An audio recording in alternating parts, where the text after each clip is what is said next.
I stood frozen outside our apartment door, grocery bags in my hands, my heart shattered. We had been together for 4 years. I had the ring in my jacket pocket. I walked in like nothing happened. Sophie was laughing on FaceTime with her college friend, Samantha. "Babe, you're home early," she said, hanging up quickly. That night, I couldn't eat.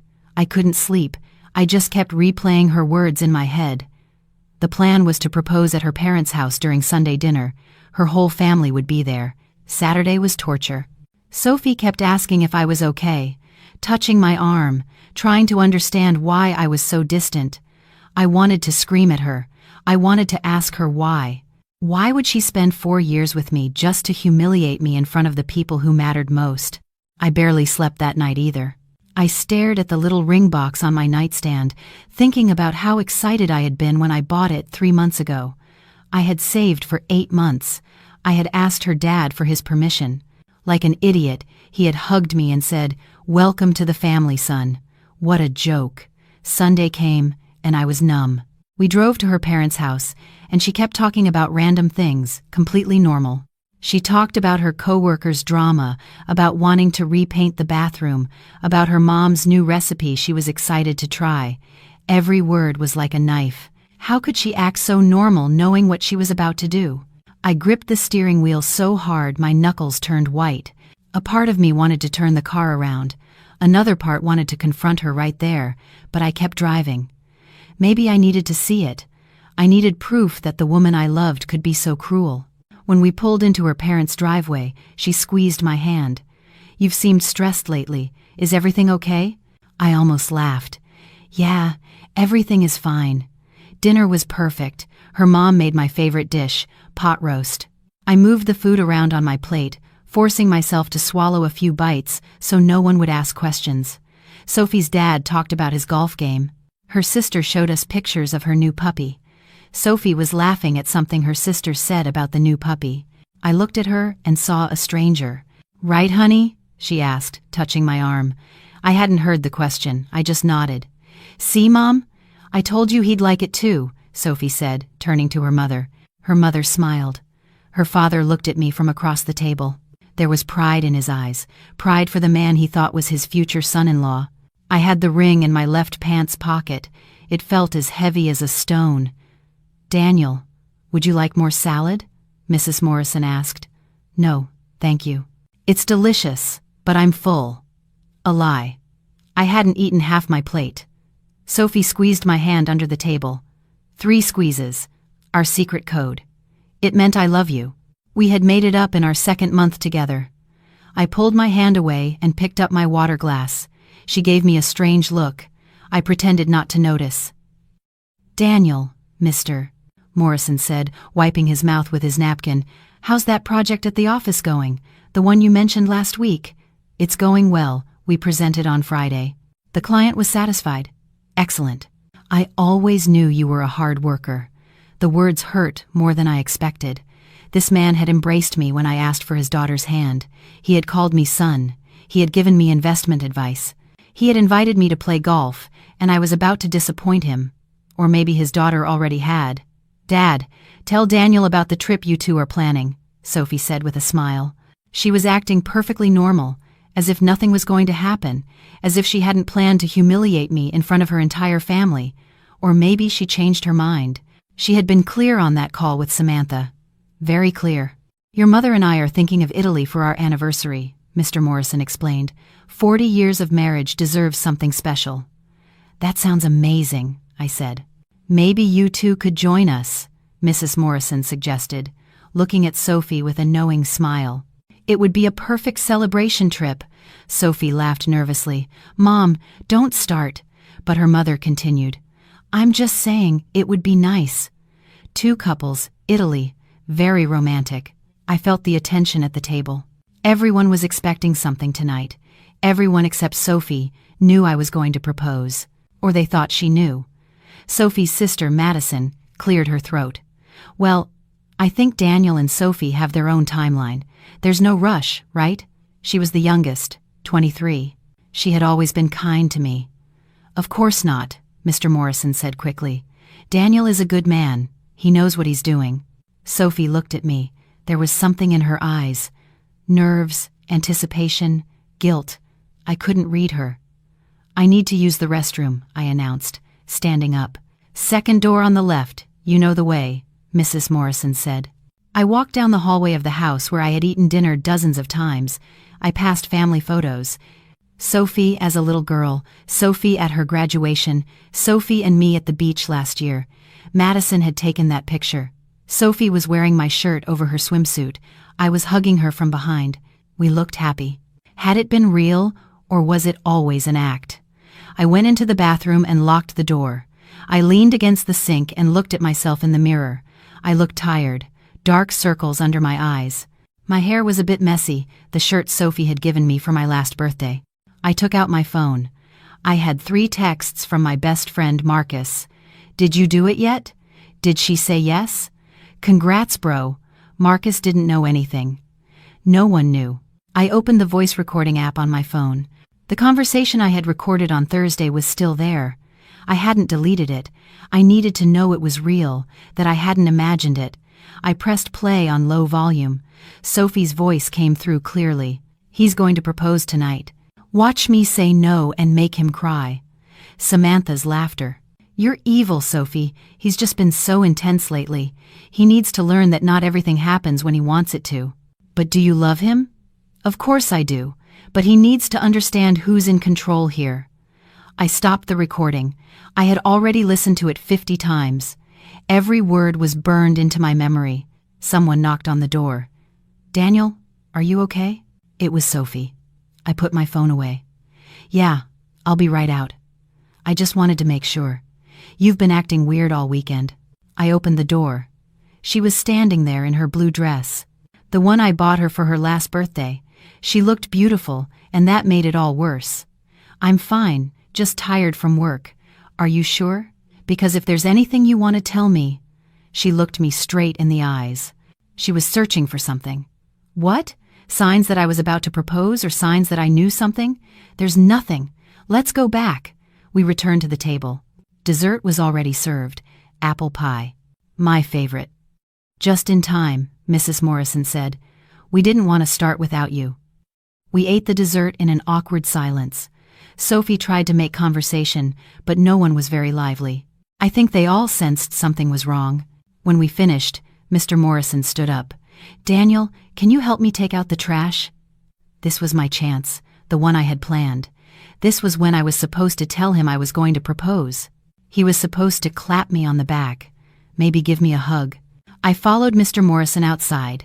The night was cool. October was always like this in this part of town. "It's a nice night," he said, putting the bags in the bin. "Yes, it is." He turned to me. "Daniel, I can tell when something's wrong. What's going on?" My throat tightened. This man didn't deserve to be a part of this, but he was already involved. "Mr. Morrison, I need to talk to you about something, but not tonight. It's about Sophie. You two are having problems." "You could say that," he frowned. "I don't like the sound of that. Sophie is my daughter. If there's something I need to know, you will. I promise. I just need time to process some things first. Is this serious?" "Yes, Mr. Morrison put a hand on my shoulder. "Daniel, I care about you.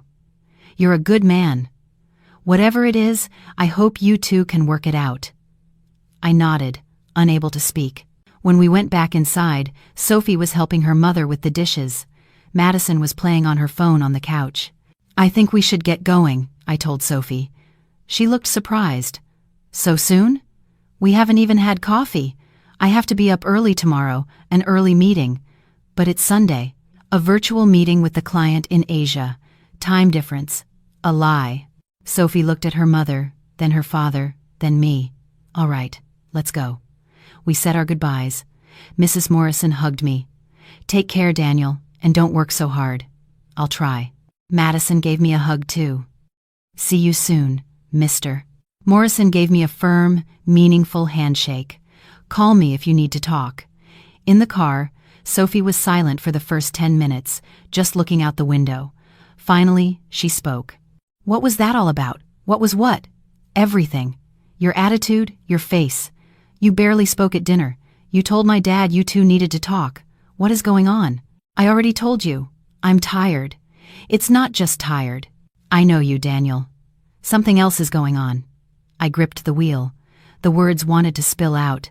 I wanted to scream that I knew everything, that I had heard her, that she had broken my heart, but I didn't, because I had a plan. Sophie, is there anything you want to tell me? She tensed up. Like what? I don't know. You tell me. I don't know what you're talking about. Are you sure? Daniel, you're scaring me. What are you implying? We came to a red light. I turned to look at her. Do you love me? What? Of course I do. Why would you ask that? I just wanted to hear it. The light turned green. I kept driving. Sophie picked up her phone. She was typing something. Probably to Samantha, probably telling her something went wrong, that I didn't propose. Good. When we got to the apartment, Sophie went straight to the bedroom. I stayed in the living room, looking at the ring box I had left on the coffee table that morning. I opened it. The ring sparkled under the lamplight. A 1-carat diamond, white gold. I had asked the jeweler to engrave our initials inside. D+S. I closed the box. Sophie came out of the bedroom in her pajamas. Are you coming to bed? In a little while, I need to check some emails. Daniel. Yes. Are you sure you're okay? Yes, Sophie, I'm fine. She hesitated, then nodded and left. I waited until I heard the bedroom door close. Then I took out my laptop. I had work to do. I opened my email and found the message from my bank. Joint account statement. Sophie and I shared an account for apartment expenses. I reviewed the transactions from the last month. There were 3 withdrawals I didn't recognize, one for $500, another for $300, another for $700, all cash, all made by Sophie. I opened a spreadsheet and started documenting date, amount, location. Then I opened Facebook. I looked up Samantha's profile, private, but there were public photos. One from 2 weeks ago. Sophie and Samantha at an expensive restaurant. I was working late that day. Another photo from a month ago. Sophie at a party. She hadn't told me about that party.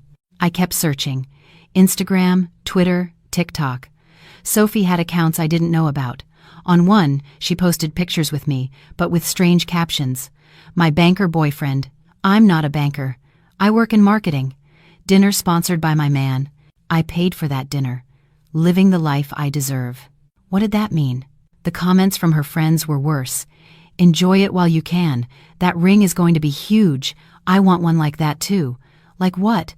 One who pays for everything. I saved screenshots of everything. Then I looked for something else. I called my friend Kevin. He works in tech. He owes me a favor since I helped him move last year. Kevin, I need your help with something. Sure, man. What do you need? Can you recover deleted messages from a phone? Depends. Whose phone? One I have physical access to. Technically, yes, but is it legal? She's my girlfriend. Joint account. Lease in my name. Legally, I have the right. I wasn't entirely sure about that, but Kevin didn't ask any more questions. Bring me the phone tomorrow. I'll see what I can do. Thanks. I hung up and looked toward the bedroom. Sophie was asleep. I could hear her deep breathing from here. I got up and went to the kitchen. I made coffee, even though it was almost 11 p.m. I wasn't going to sleep anyway. While the coffee brewed, I took out my phone again. I searched for family lawyers near me. We weren't married, but we lived together. We had a joint account. She had things at my apartment. I had things at hers before we moved in together. I needed to know my options. I found 3 lawyers with good reviews. I sent them emails requesting consultations. Then I searched for signs of a toxic relationship. The first article listed 20 signs. Sophie met at least 12 of them. Emotional manipulation, gaslighting, financial control, social isolation. How had I not seen it before? Because I was in love, because I trusted her, because I thought we were a team. My phone buzzed. A text from Marcus. How did it go? Are you an engaged man yet? I didn't reply. Another text. Bro, you're killing me. Spill, I typed. Nothing happened. We'll talk tomorrow. Everything okay? Yeah, just tired. Okay, tell me tomorrow. I drank my coffee and went back to the laptop. I had to think this through carefully. Sophie expected me to propose, and she would reject me. She wanted to humiliate me. She wanted control. But why? What did she gain from that? I thought about the conversation I had overheard. He needs to learn that not everything happens when he wants it to. When had I been demanding? I worked, I paid my bills, I contributed to the apartment, I treated her well, or so I thought. Maybe to her, my mistake was loving her too much, being too stable, too predictable. Maybe she needed drama. Well, she wasn't going to get it from me. I opened a new document on my laptop. I started typing. Plan to end the relationship with Sophie Morrison. Step 1. Gather evidence of suspicious behavior. Step 2. Gradually separate finances. Step 3. Consult with a lawyer. Step 4. Find a new apartment. Step 5. End the relationship cleanly. Step 6. Block all contact. I read it 3 times. It sounded cold, calculated, but she had been cold. First, I password protected the document, then I closed the laptop. It was 2 a.m. I still wasn't tired. I went to the window and looked at the city, the lights from the buildings, the cars passing by. Somewhere out there was someone who would truly love me, someone who wouldn't plan to humiliate me, someone who would value what I had to offer. Sophie was not that person, and the sooner I accepted that, the sooner I could heal. I took the ring from the table, looked at it one last time, then put it away in my desk drawer. I wouldn't return it yet. I needed to wait for the right moment. Because if I had learned anything tonight, it was that timing is everything, and my time was coming. On Monday, I got to the office early. Sophie was still asleep when I left the apartment. I left her a note in the kitchen. Early meeting. See you tonight. At my desk, I checked my emails. 3 lawyers had responded. I scheduled consultations with all 3 for that week. Marcus showed up with 2 coffees. Tell me everything. Why didn't you propose? I changed my mind. What? You've been planning this for months. Things change. Daniel, what happened? I looked at him. Marcus was my best friend from college. I trusted him, but I couldn't tell him everything yet. I need to investigate something first, then I'll tell you. That sounds bad. Maybe it is. Marcus sat in the chair across from my desk. Did Sophie do something? I'm not sure yet. That's why I need to investigate. Do you need help? No, but thanks. Marcus left without pressing further. That was one of the reasons we were friends. He knew when to let things be. At 10 a.m., Kevin called me. Bring me the phone during your lunch break. I have a program that can recover deleted messages from the last 3 months. How long does it take? An hour if we're lucky, 2 if it's complicated. Perfect. The problem was getting Sophie's phone. She always had it with her. I sent a text. Want to get lunch today? We can go to that Italian place you like. She replied in 5 minutes. Can't. Lunch with the girls from work. Tomorrow? Sure. Fine. If she was with the girls from work, her phone would be on the table while they ate. Impossible to grab it. I thought of another option. I called Sophie. Hey, babe. Hi. Everything okay? Yeah. Hey, did you leave your charger in my car? I think I saw one this morning. No, mine's right here with me. Maybe it's yours. Oh, you're right. Well, see you tonight. Okay. Love you. Love you too. Lie after lie. That's how things work now. That afternoon, I had my first consultation with a lawyer. His name was Richard Torres, about 50, with an elegant office. Tell me about your situation, he said, his hands folded on the desk.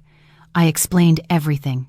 The 4-year relationship, the apartment in my name, the joint account, the conversation I overheard. Do you have children? No. Are you married? No.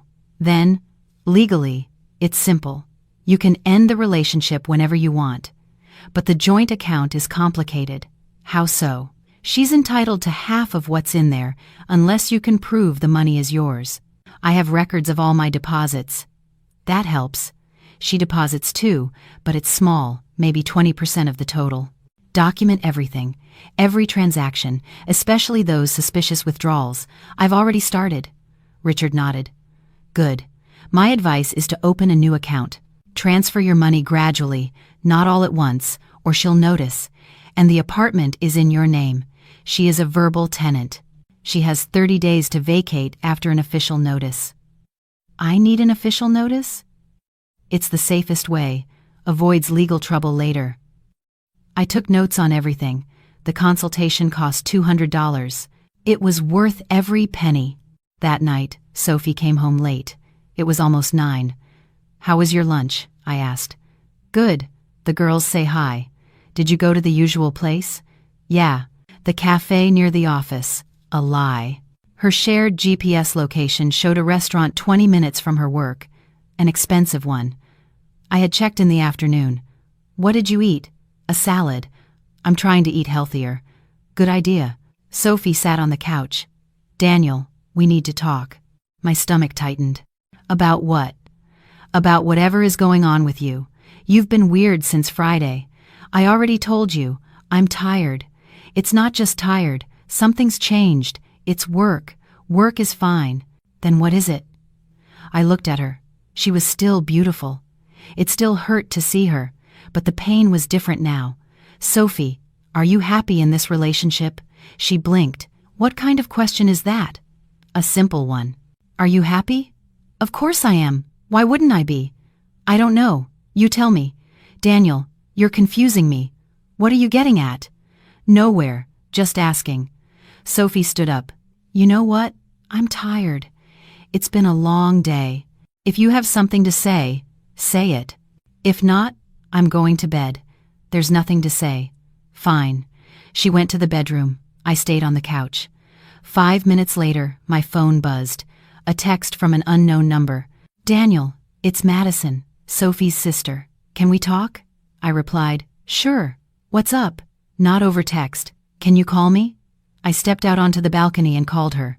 Madison, is everything okay? I'm not sure. That's why I'm calling. She paused. What happened on Sunday? Sophie came home upset.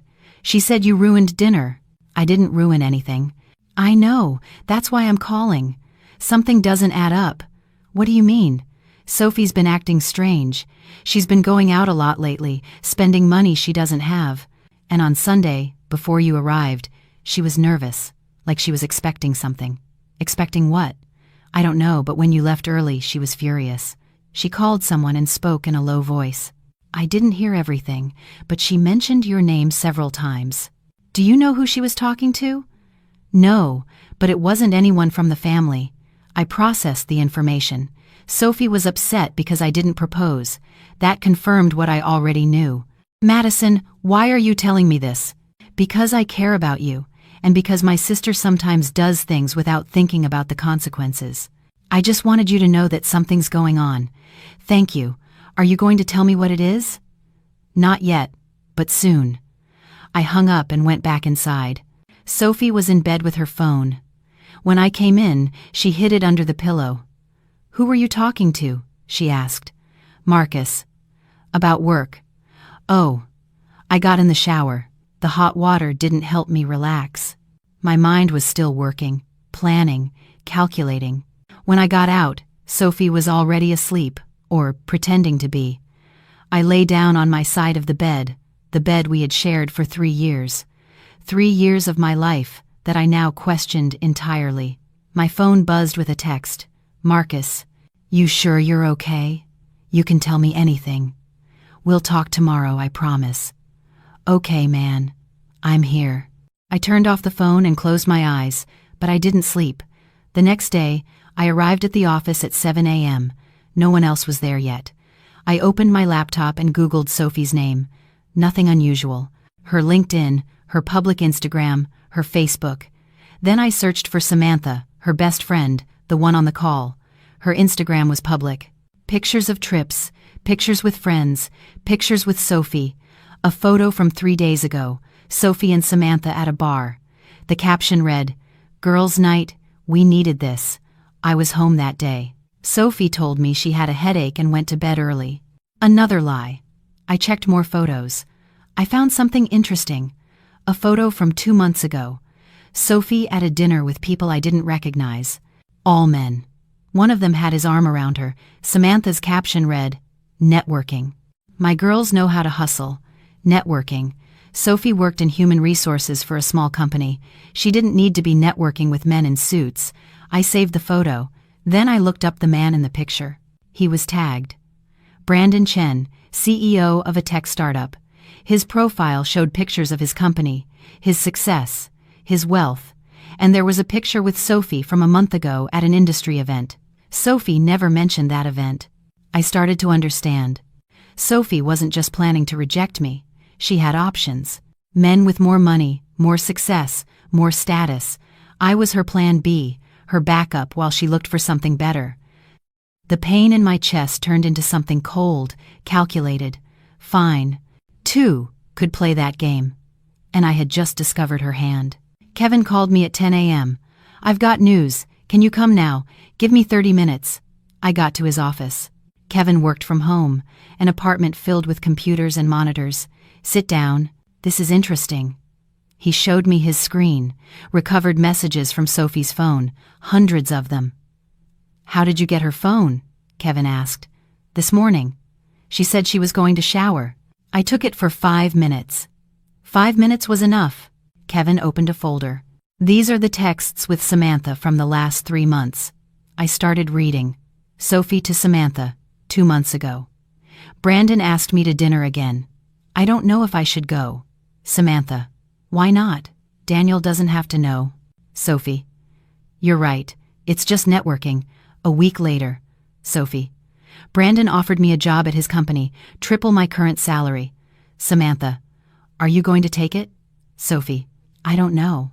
I'd have to move to San Francisco." Samantha, "And Daniel?" Sophie, "He doesn't fit into that world. Brandon is different, successful, powerful." Samantha, "Would you leave him?" Sophie, "Maybe, but I need to be sure first." I stopped. The words burned. Kevin continued, "There's more. This is from 3 weeks ago."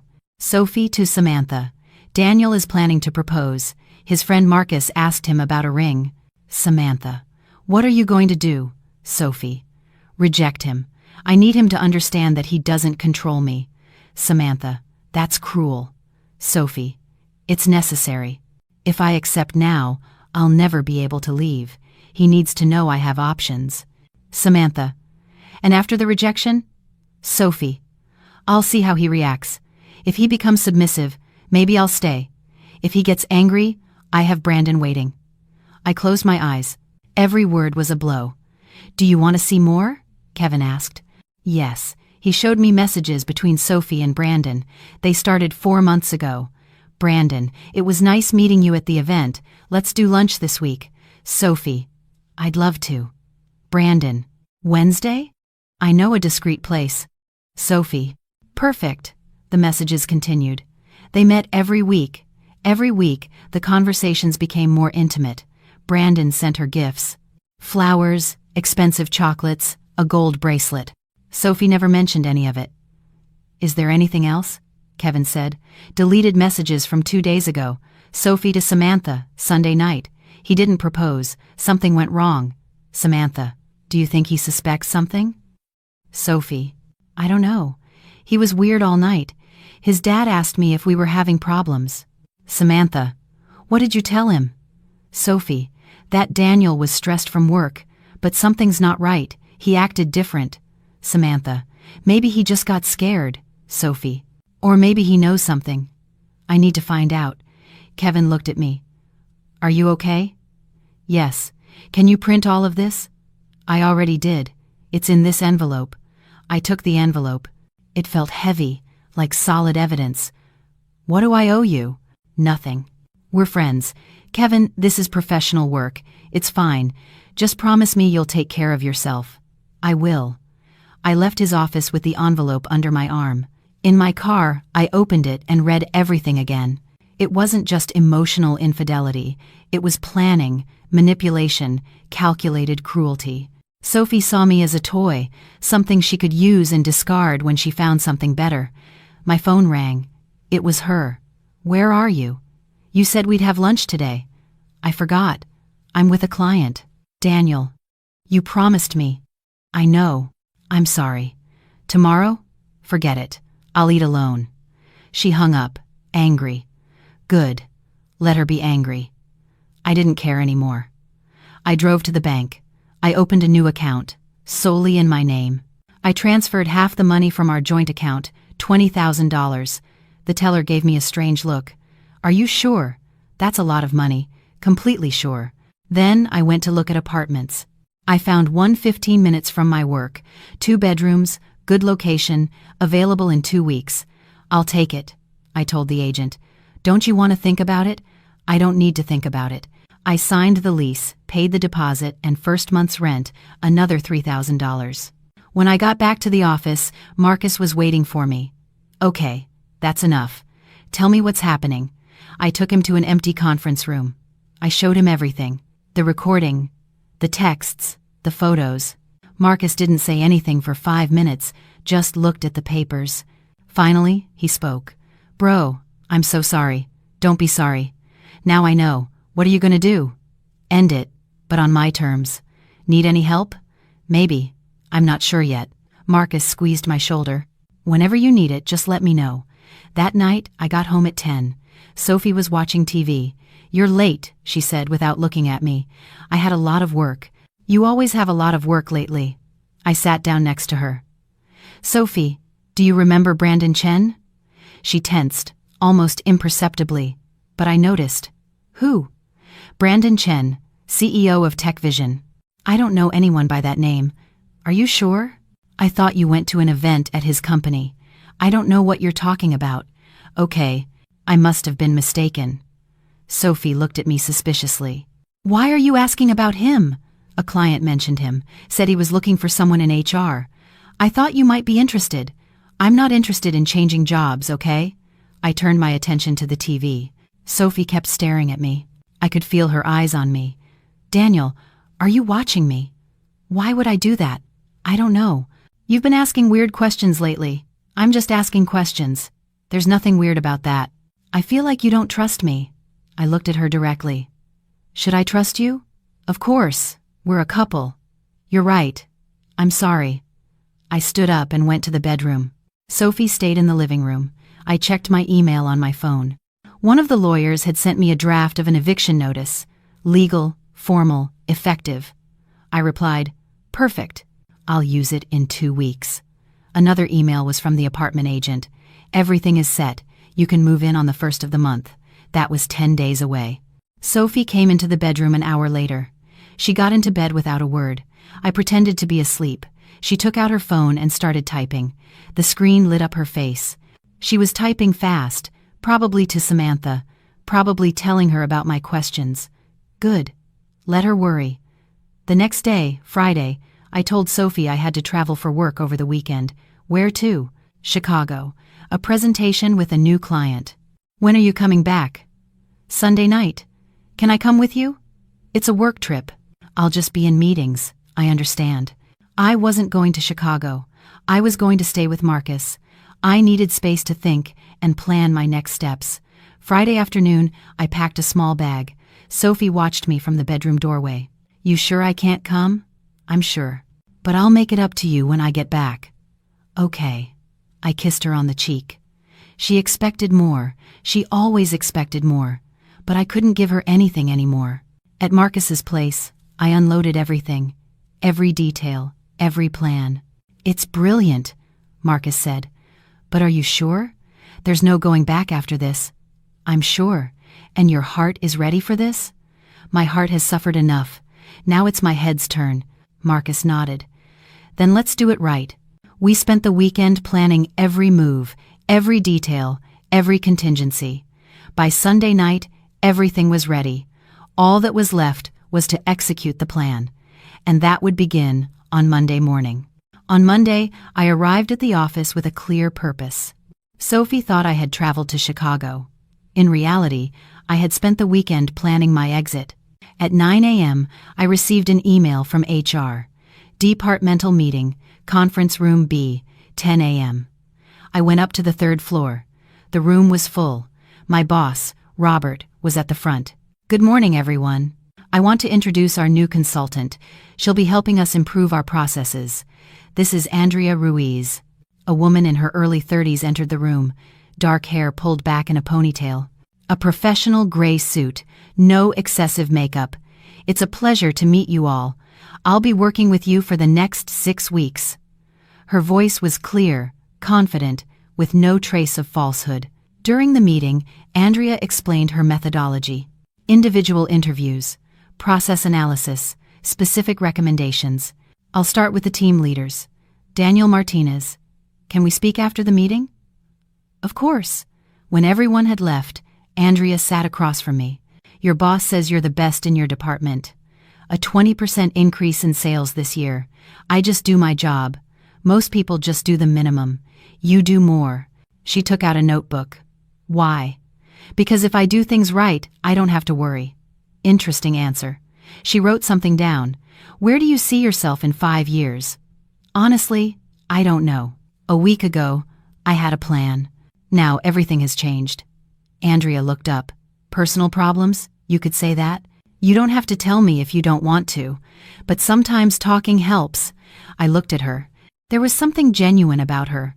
No hidden agenda, just real interest. "I found out my girlfriend is emotionally cheating on me with another man. She was planning to publicly reject me when I proposed marriage. All for control." Andrea wasn't shocked. She just nodded. "And what are you going to do?" "End the relationship, but strategically, without drama."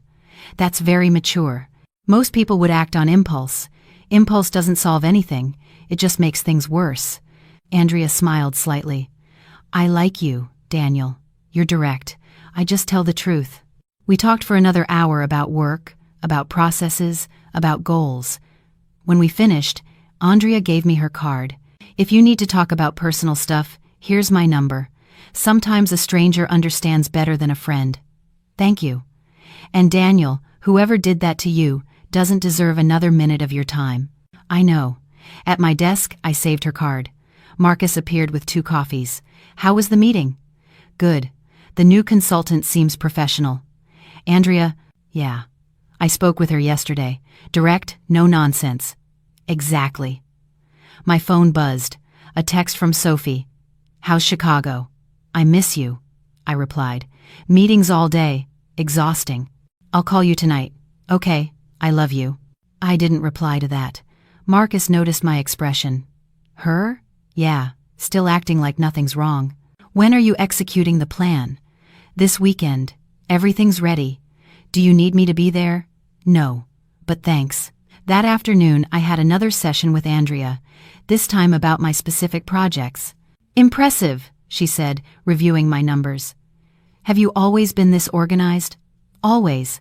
My mother used to say I was obsessive. It's not obsession, it's discipline." She closed her laptop. "Can I ask you something personal?" "Go ahead."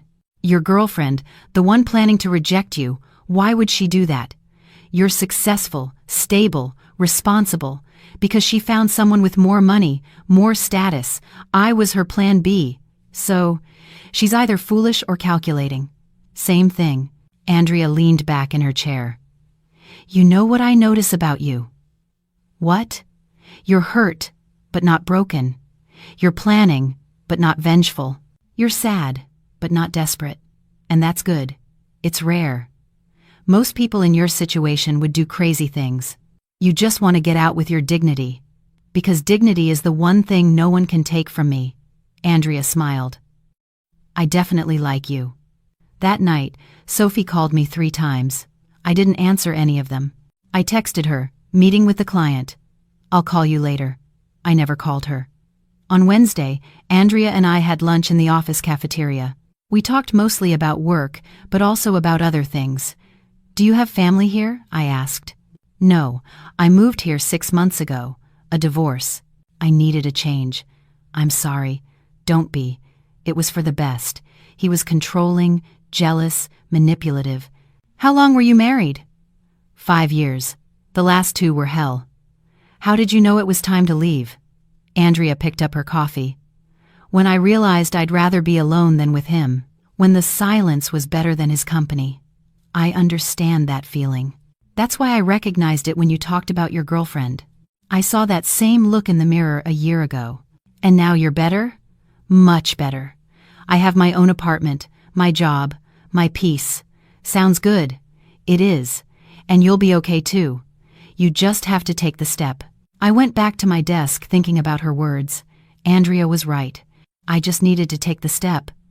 On Thursday, Sophie showed up at my office unannounced. "Surprise," she said with a forced smile. "What are you doing here? I missed you. I thought we could have lunch. I have a meeting in 10 minutes. Daniel, you've been avoiding me all week." "I'm not avoiding you. I'm just busy." Sophie came closer. "Are you mad at me?" "No." "Then why are you acting like this?" "I'm not acting anyway." She took my hand. "Babe, talk to me. What's wrong?" "Nothing's wrong. Everything is fine. Don't lie to me. I know you. I have to go to my meeting." "Daniel." "What? Do you still love me?" The question hit me. 2 weeks ago, I would have said yes without hesitation. Now the words wouldn't come. I have to go. I walked out before she could respond. Sophie was left standing in my office. Marcus saw her leave 10 minutes later. She looked upset. "Good. You're not worried?" "Not anymore." On Friday, Andrea invited me for coffee after work. We went to a quiet place near the office. "Our last formal session," she said, "but I wanted to say a proper goodbye." "You've finished the evaluation?" "Yes, I'll submit the report next week. And after that, I have another project in Boston. I'm leaving on Monday." Something in my chest tightened. I didn't expect to feel that. "I understand. But," Andrea took out her phone, "I'd like to stay in touch. If that's okay with you, that's okay with me." We exchanged personal numbers. Andrea smiled. "Daniel, you're going to be okay. Trust me." "How are you so sure? Because you're the kind of man who gets back up, who learns, who grows." She picked up her purse. "And when you're ready, there will be someone who values you. Someone real." "Thank you." "Don't thank me. Just promise you won't go back to her." "I won't." "Good." We said goodbye in the parking lot. Andrea gave me a brief, professional, but warm hug. "Take care, Daniel. You too." I watched her drive away. Something had changed in me that week. It wasn't love. Not yet. But it was hope. Hope that there was life after Sophie. That night, I arrived at the apartment. Sophie was cooking. "I made your favorite," she said. "Chicken and potatoes. Thanks. Can we talk after dinner?" "Sure." We ate in silence. Sophie tried to start conversations, but I responded with monosyllables.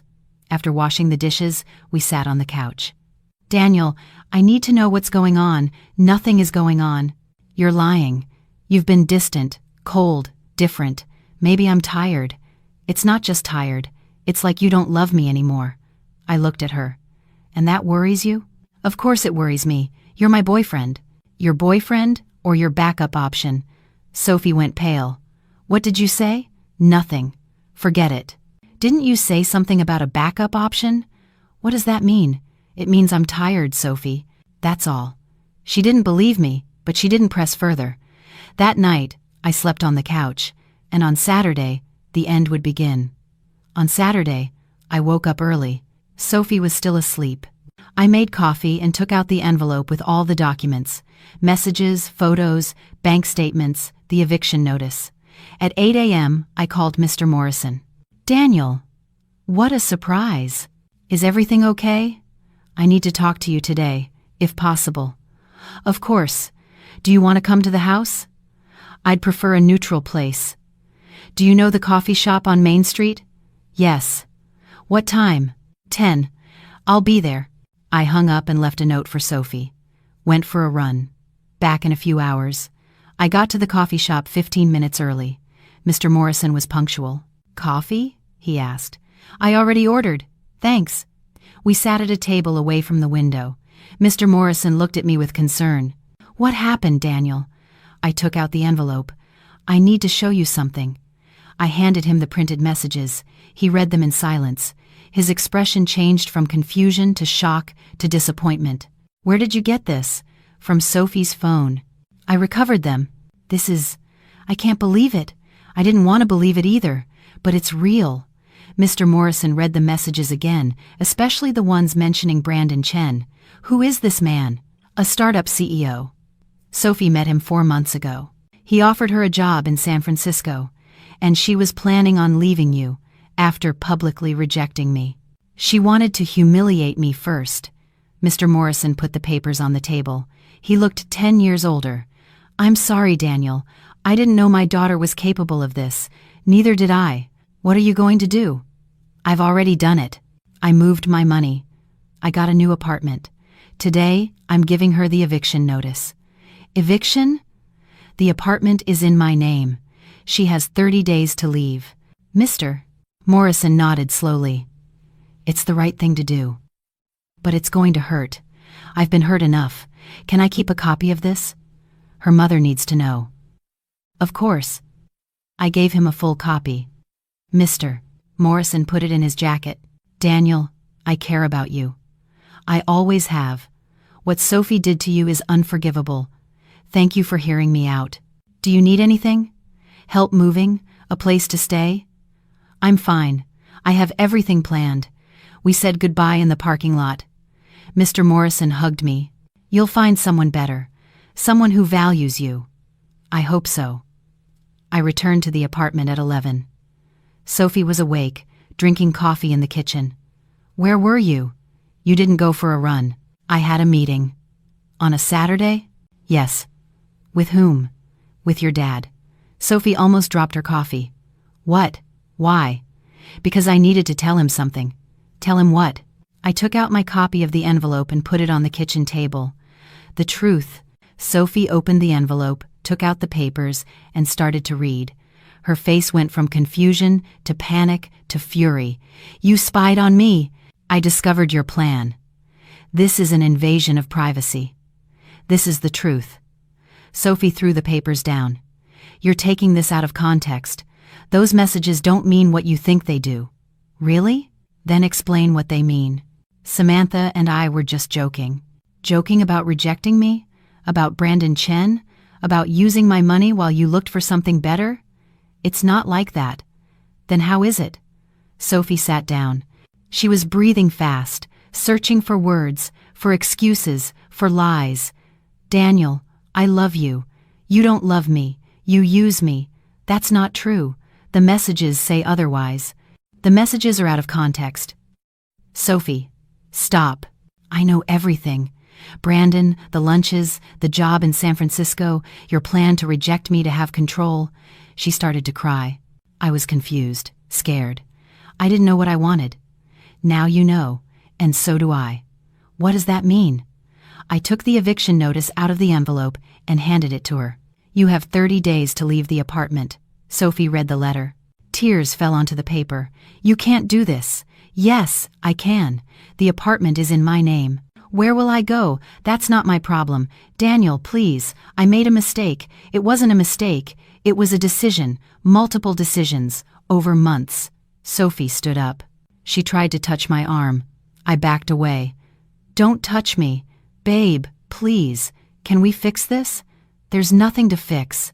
I love you. I really do. You don't know what love is. You only know how to manipulate. My phone rang. It was Marcus. Everything okay? He asked. Yes, it's done. Need me to come over?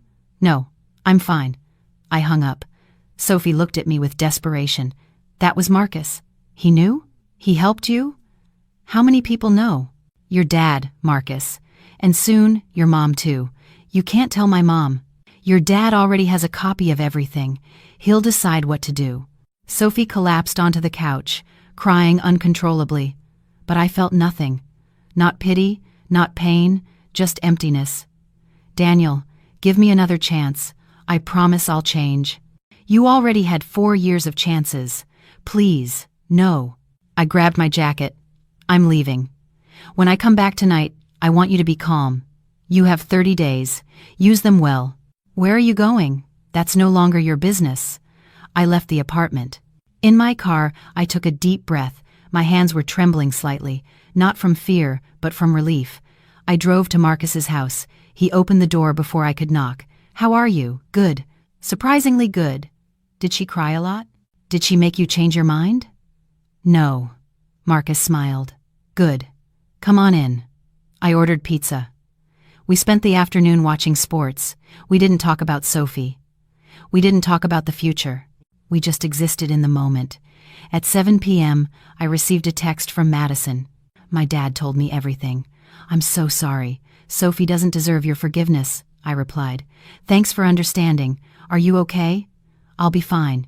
If you need anything, I'm here. I know. Thanks. Another message came in. It was Andrea. How's your weekend going? Interesting. I broke up with my girlfriend today. You did? Are you okay? Yes. It was necessary. Good. You're stronger than I thought. Or just more tired of the lies. Same thing. Want to talk? Maybe tomorrow. Today I just want to not think. I understand. I'm here if you need me. Thanks. I put my phone away. Marcus was looking at me. The consultant? Yeah. You like her? I don't know yet. But she's genuine. That's something. I went back to the apartment at 10. Sophie was in the bedroom, the door closed. I could hear sobs from the other side. A part of me wanted to comfort her. The part that had loved her for 4 years. But that part no longer had a voice. I lay down on the couch. I slept better than I had in weeks. On Sunday, I woke up late. Sophie was in the kitchen making breakfast. I made you pancakes, she said in a hoarse voice. I'm not hungry. Daniel, we need to talk. We already talked, didn't we? No. We need to really talk. I sat at the table. You have 5 minutes. Sophie sat across from me. Her eyes were red and swollen. You're right about everything. I used you. I lied to you. I planned horrible things, and I'm sorry. Okay. Just okay? What else do you want me to say? That you forgive me? That you'll give me another chance? I can't do that. Why not? Because I don't trust you. And without trust, there's no relationship. I can earn your trust back. You can't. That takes years. And I don't have any more years to give you. Sophie looked down. So, this is the end. Yes. We're not even going to try? There's nothing to try. She got up and went to the bedroom, closing the door. I stayed in the kitchen, staring at the pancakes I wasn't going to eat. My phone buzzed. A text from Andrea. Good morning. Better today? A little. Want to get coffee? I'm staying in town one more day. I'd love to. See you in an hour. Same place. I showered and got dressed. Sophie came out of the bedroom as I was about to leave. Where are you going? To get coffee. With whom? A friend. What friend? You don't have friends. I do now. I left before she could answer. And for the first time in weeks, I smiled. 6 months later, the new apartment was fully furnished. 2 bedrooms, a city view, all clean, all mine. Marcus helped hang the last picture in the living room. Looks good, bro. Thanks for helping. Andrea is coming over in an hour. She got back from Boston yesterday. Are you two serious? We're still figuring it out. But it's different. Good different. Marcus smiled. I'm glad to see you like this. 6 months ago, you looked dead inside. 6 months ago, I was dead inside. My phone rang. It was Madison. Daniel, you have a minute? Sure. I wanted to tell you something. Did Sophie move to San Francisco with Brandon Chen? No. He rejected her when he found out the whole truth. Dad sent him the messages. Seriously? Yeah. Turns out Brandon has principles. He doesn't want someone who manipulates their partner. Ironic. Sophie got a job there anyway, but in a junior position. She makes less than she did here. And how is she? Alone.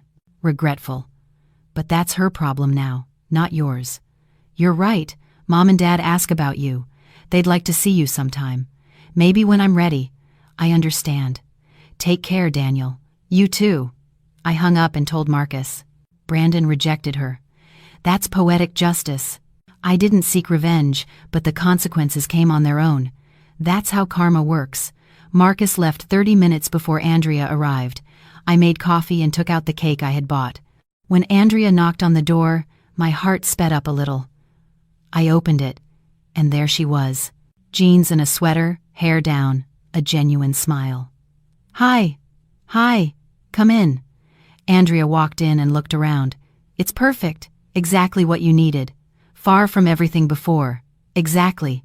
We sat on the couch with coffee and cake. We talked about her project in Boston, about my promotion at work, about normal things. You know what the best part is? Andrea said. What? That I don't have to guess what you're thinking. You're direct, Honest, I learned that lies only complicate everything.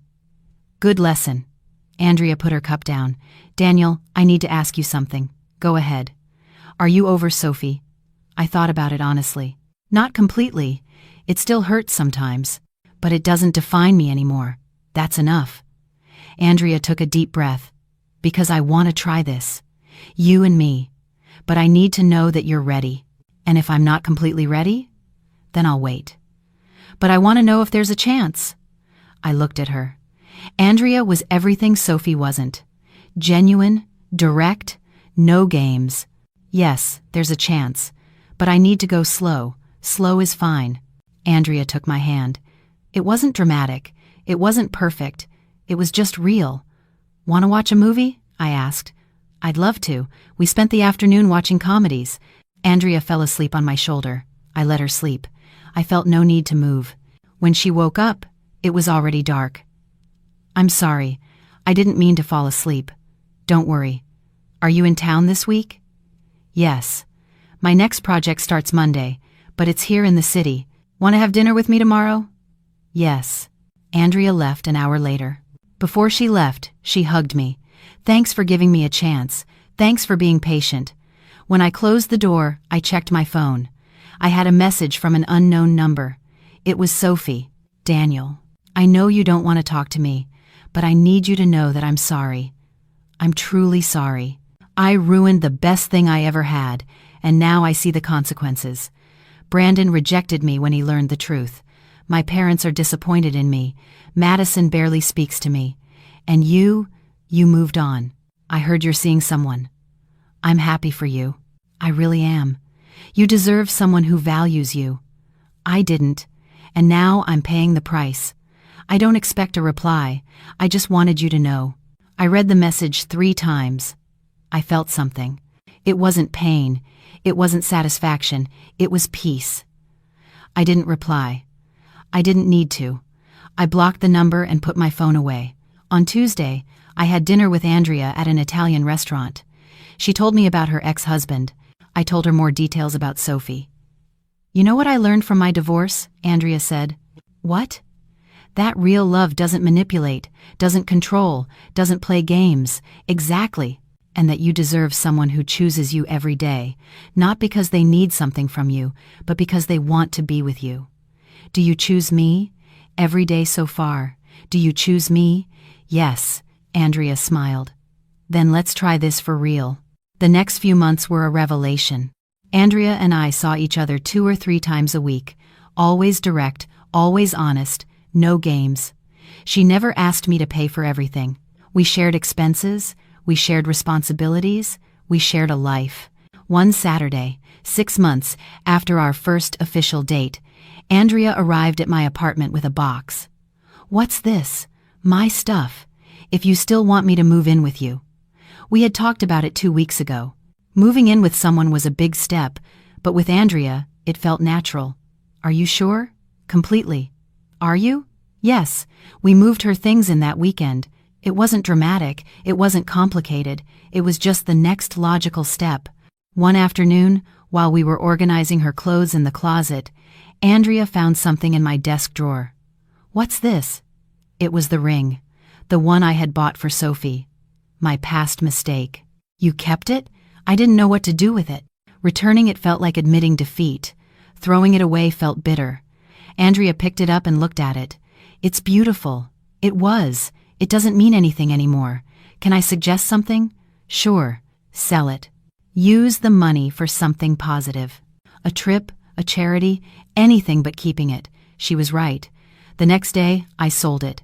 I got back 70% of what I paid. I used the money to book a trip to Costa Rica for Andrea and me. A trip? Andrea asked when I showed her the tickets. You said you wanted to go. Yes, but it's necessary. I need to make new memories with you. Andrea hugged me. I love you. It was the first time she had said it. The words hit me, but not in a painful way, in a healing way. I love you too, and I meant it. It wasn't the desperate love I felt for Sophie. It was something calmer, more real, more lasting. A year to the day that Sophie planned to reject me, I married Andrea, a small ceremony. Just close friends and family. Marcus was my best man. Madison came and brought Mr. and Mrs. Morrison. They hugged me and congratulated me. "You did the right thing, leaving her, Mr. Morrison said. "This is the right woman." "I know." Sophie wasn't invited. According to Madison, she was still in San Francisco, alone, working a job she didn't like. I didn't feel satisfaction, just gratitude for having escaped. On our honeymoon in Costa Rica, Andrea and I walked on the beach. "Happy?" she asked. "Very happy. Do you ever think about her?" "Sometimes, but only as a lesson, not as a regret." "What lesson?" "That real love doesn't hurt, it doesn't manipulate, it doesn't control." Andrea stopped and looked at me. "And this is real love?" "Yes. This is real love." We kissed as the sun set behind us. It wasn't a movie scene. It was better. It was real. We came home a week later. The apartment felt like a home now, not just mine, but ours. One night, while we were having dinner, Andrea said something that made me reflect. "You know what I'm grateful for from everything that happened with Sophie?" "What?" "That it prepared you to value me. If she hadn't hurt you, maybe you wouldn't appreciate what we have now. You're right, but I didn't need to go through that to know you were special. Maybe not, but the pain made you stronger, wiser." "And you? Did your divorce prepare you for me?" "Absolutely. It taught me what I don't want. And when I met you, I saw everything I do want." That night, lying next to Andrea, I thought about the whole journey, from that Friday when I overheard Sophie planning my humiliation to this moment of absolute peace. I didn't seek revenge. I didn't scream. I didn't make a scene. I just left, quietly, strategically, and in doing so, I found something better. I didn't just find Andrea. I found myself. I found my worth, my dignity, my peace, and that was worth more than any dramatic revenge. Sophie lost everything looking for something better and ended up alone. I left everything looking for self-respect and ended up with everything that truly mattered. That was the real revenge. Not destroying her, but building something so good that her rejection became the best favor she